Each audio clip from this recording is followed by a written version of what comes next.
Hello audience, good morning, or wherever you're watching. This is Dennis Seatsma, Dennis John Seatsma Productions, Homestead, Florida, USA. It's October 22nd, 2023. It's a Sunday morning. It's 73 degrees here in the workshop.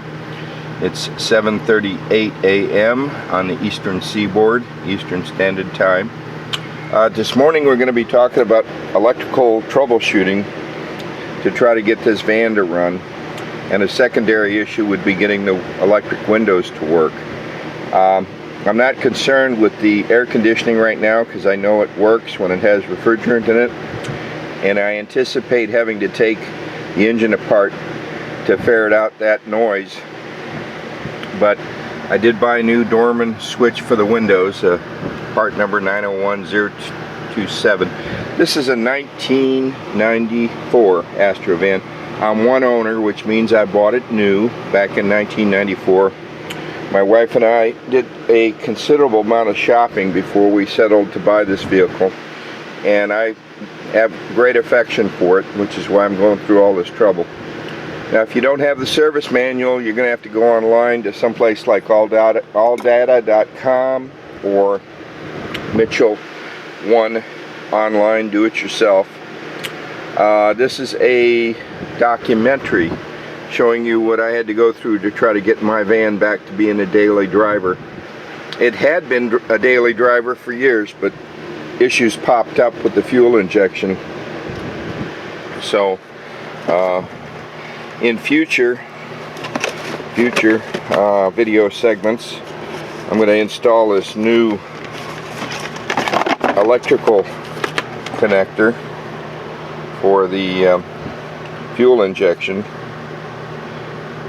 that goes inside the plenum, and this was rather expensive. This is their part number, made in Mexico, 1708590, which I believe is the manufacturer's part number. Can't get it from the manufacturer anywhere. The manufacturer's part number, correction, is 17112707. So I'll install that in future. I put a remanufactured spider in, and there's the GM part number 1711-2707. But right now she won't start, and it's not the fuel injection because I ferreted that out, and I got a couple extra spiders here. 1992 to 1995 fuel injection. The spider is Foxtrot Juliet 10453 is the Delphi number, and then of course GB Remanufacturing put their own part number on it when they remanufactured it, and their part number is 833-22101. We'll talk more about the fuel injection in the future, but right now I got to get it running.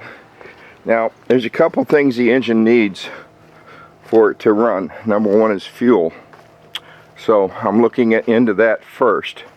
Now, you could take some starter fluid and spray just a little bit into the intake and see if it starts and runs.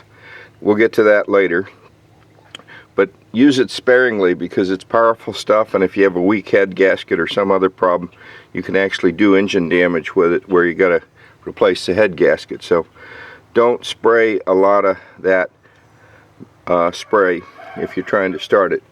Now, we need fuel pressure, and over here we have the fuel pump relay, and they put a lot of gum and stick them into this relay to keep black ants or red ants out of the connector. For some reason they're attracted to electrical things, but I'm looking for power on the and I have power on that pin. I use a test light just because it's faster and it's less confusing compared to a digital voltmeter, but I have power to the relay, but I didn't this morning because of a problem with the fuse block. That big circuit breaker was not seated properly.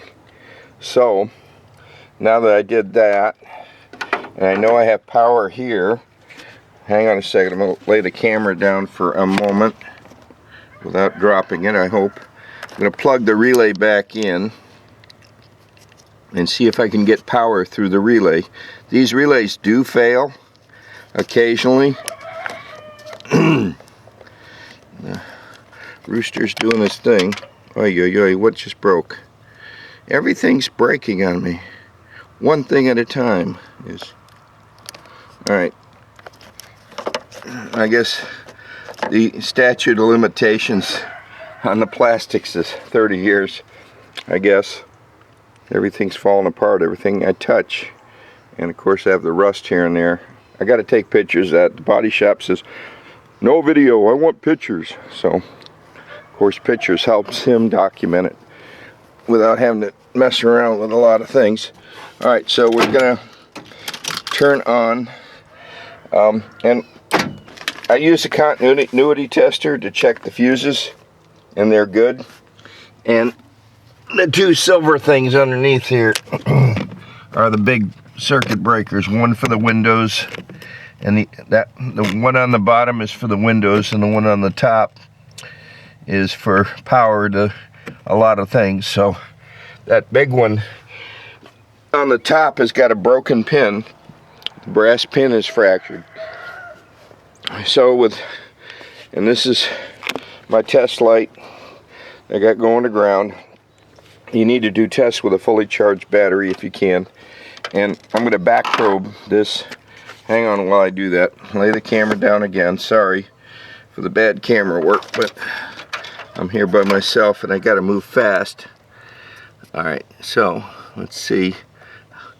I got power on the relay, positive, and see if I got power on the other 3 pins anywhere.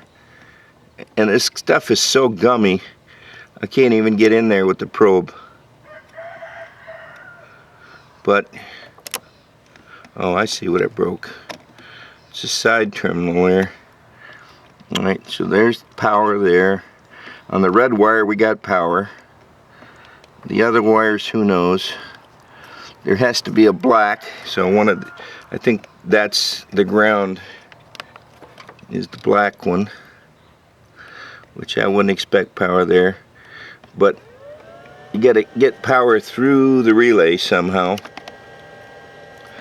And of course I could check fuel pressure, but you also need to have, besides fuel pressure, I need to have oil pressure, or it won't, the computer bypasses for a moment or two the relay. Okay, that's power, and these other 3 are other things. Alright, the 3 on the bottom, and one of these is ground. The big wire in the center should be power coming out of the relay. So we'll plug it back in and see what happens. The center pin should be power coming out of the relay. Of course, all the cords tangle up when you're trying to do things.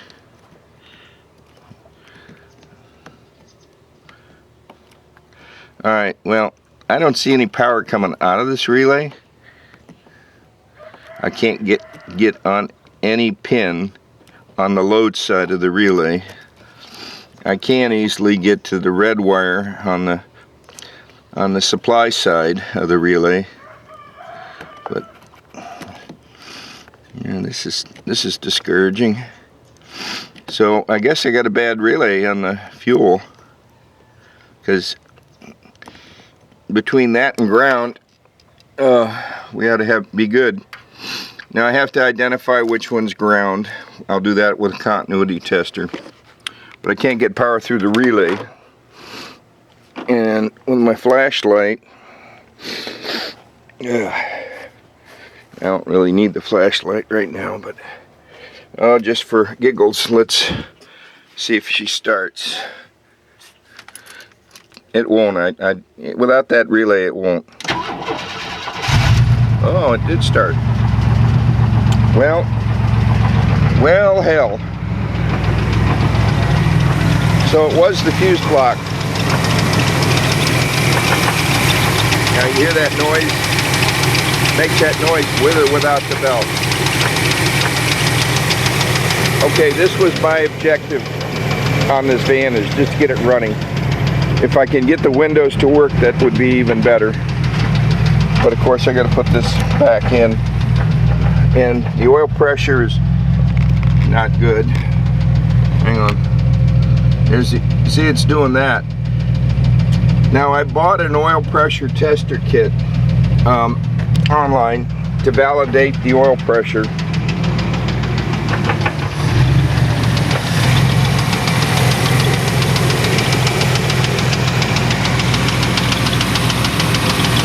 So later I'll see if the oil pressure is an electrical, with it fluctuating, as an electrical problem, or if it's an actual real problem with the engine putting out fluctuating oil pressure. Got clean oil in it. I've checked levels and all that.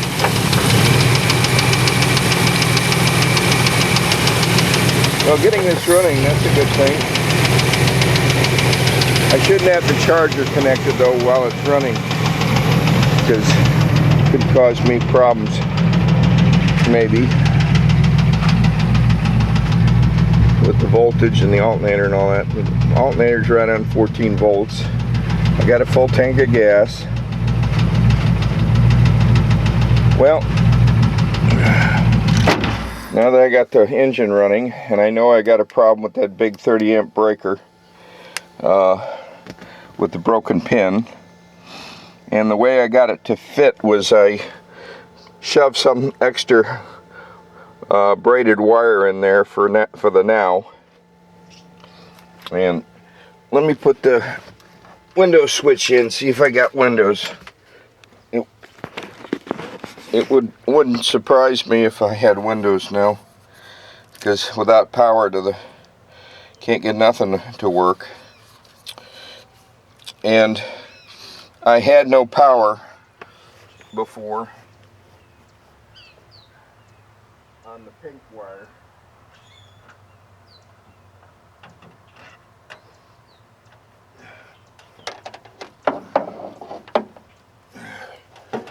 I had no power on the pink wire here at the windows. Let me see if I got it now.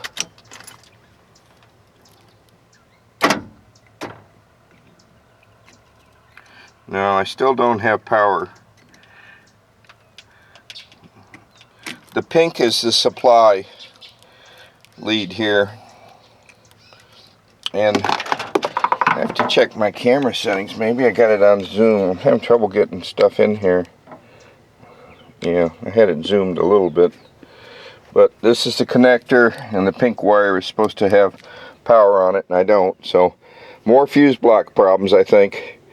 But I can't spend all day working on this, because overnight I had a failure of the window on my old car here, and I had to put a trash bag over it overnight to keep the dew out of it. So of course I left the driver's window open. That one very smart. Anyway, I got to tear the door apart and figure out a way to make the window go up until I can get a motor for it, which nobody has it. It's all got to be ordered. If it's got to be ordered, I might as well get it online. Anyway, thanks for watching. Do-it-yourself work can be dangerous, cause death or injury, so don't do it if you don't know what you're doing, don't know the safety procedures, like wearing safety goggles and gloves on your hands, and you know, reading the service manual. That's a big safety, because they have cautions in there for the factory stuff. Anyway, I got to tear that door apart next. So again, thanks for watching. Dennis John Sietsma Productions, Homestead, Florida, USA.